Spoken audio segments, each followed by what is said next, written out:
The United Nations General Assembly voted 141-5 in favor of a resolution demanding that Russia pull out of Ukraine. India, the world's largest democracy, abstained from voting. For a number of months now, India has been avoiding a stance that would be considered as anti-US.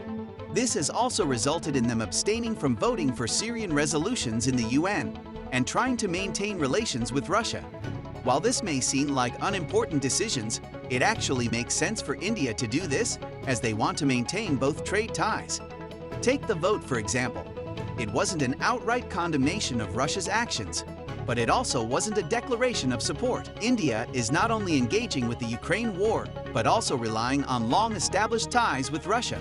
The country's geopolitical balancing act has never been more complicated due to its close relations with America and its partners, but it fits with India's desire, especially as a post-colonial state, to look out for its own strategic interests. The friendship between the Soviet Union and India has been strong since the Cold War.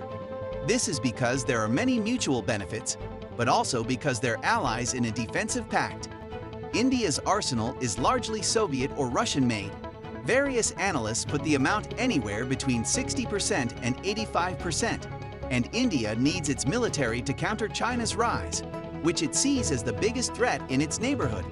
The rise of China is also the reason India and the United States have deepened their partnership in recent years. India is a member of the Quad, along with the US, Australia, and Japan, an informal alliance that came about years ago, but which both the Trump and Biden administrations have sought to strengthen. The Quad doesn't openly say it exists as a counterweight to Beijing. They say it's a grouping of democracies focused on regional cooperation and other issues.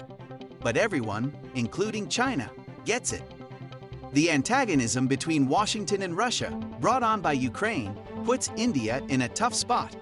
However, India has done this before during the Cold War when it practiced non-alignment, where it tried to avoid being involved in either superpowers' conflicts. Although that policy has evolved in the decades since. The idea of autonomy still defines how India sees its foreign policy. This is why India has walked a careful tightrope since Russia launched its war. Prime Minister Modi spoke to both Russian President Vladimir Putin and Ukrainian President Volodymyr Zelensky shortly after the invasion, reportedly saying in these calls that he wished for an end to hostilities and a return to dialogue. Modi has had to work with both governments over efforts to evacuate thousands of Indian citizens stranded in Ukraine. At least one Indian student was killed in the siege on Kharkiv. While India hasn't denounced Russia, it has made some pointed comments. India's ambassador to the United Nations says that the global order is anchored in respect for territorial integrity and sovereignty of all states. In a statement after an abstention on a February 27 UN Security Council vote, that element, Russia's unprovoked incursion into a sovereign Ukraine, is the one that India might be most sensitive to because of its own border dispute with China. The Ukraine war may test India's foreign policy approach, especially as Putin's conflict threatens to bring Moscow even closer to Beijing. Yet so far, India has not budged. India's friendship with the then Soviet Union became official in 1971 after the two countries signed a treaty of peace, friendship, and cooperation. That year, the Soviets backed India in a war that ultimately led to the independence of Bangladesh. Around this time, the US was also pursuing its opening to China, with Pakistan as the go-between, and both the USSR and India saw a common interest in balancing against China.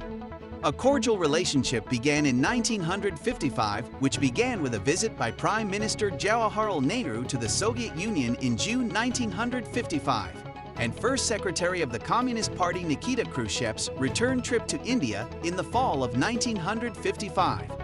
While in India, Khrushchev announced that the Soviet Union supported Indian sovereignty over the disputed territory of the Kashmir region and over Portuguese coastal enclaves such as Goa. The Soviet Union's strong relations with India had a negative impact upon both Soviet relations with the People's Republic of China and Indian relations with the PRC during the Khrushchev period.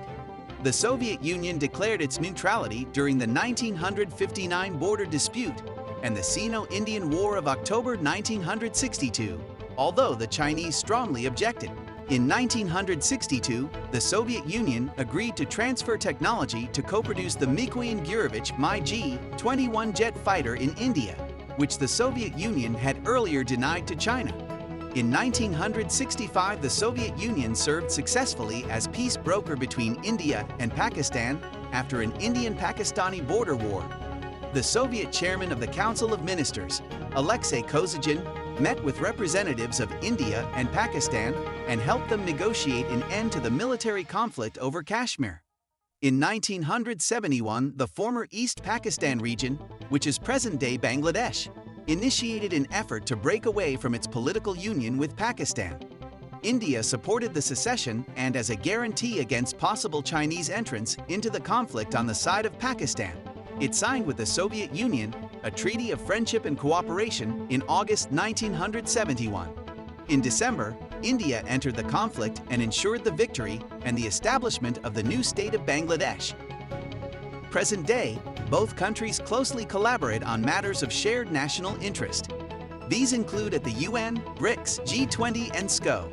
Russia also strongly supports India receiving a permanent seat on the United Nations Security Council.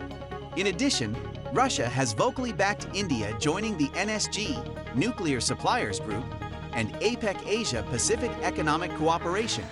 Moreover, it has also expressed interest in joining SAARC, the South Asian Association for Regional Cooperation, with observer status in which India is a founding member. Russia currently is one of only 2 countries in the world that has a mechanism for annual ministerial-level defense reviews with India.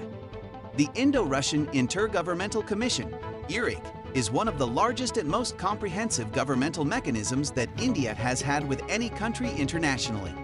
This has emerged as a strong point for pro-Russian sentiment seen online by Twitter users, commentators, and even businessmen. One user tweeted that the story from 1971 is a simple story of showing up for a friend. Another user contrasted this with an incident in 1998 where Ukraine had voted against India for conducting nuclear tests. Currently, thousands of Indian students are stranded in Ukraine. Allegations that Ukrainian authorities are mistreating them and other non-white residents is another factor determining Indian sentiment. After India and other countries abstained from voting at the United Nations, the Ukrainian ambassador to the United Nations Security Council had said that they should have voted to end the war for the safety of their nationals. Some Twitter users have viewed this as a sinister threat against Indian students. Some commentators from the US and UK have criticized the Indian government's stance, saying that such a position does not make sense, given New Delhi's ambitions to become a superpower. Richard Haass, president of Council of Foreign Relations, says that India's response shows that it remains unprepared to step up to major power responsibilities or be a dependable partner. However, there has been pushback from Indian Twitter users against this criticism as well. For instance, many Twitter users and even diplomats are pointing to the misdeeds of Western countries, such as the US, and questioning its legitimacy in asking other countries to condemn Russia. If you gained any information from this video, make sure you subscribe down below and hit the notification bell so that you don't miss any future videos.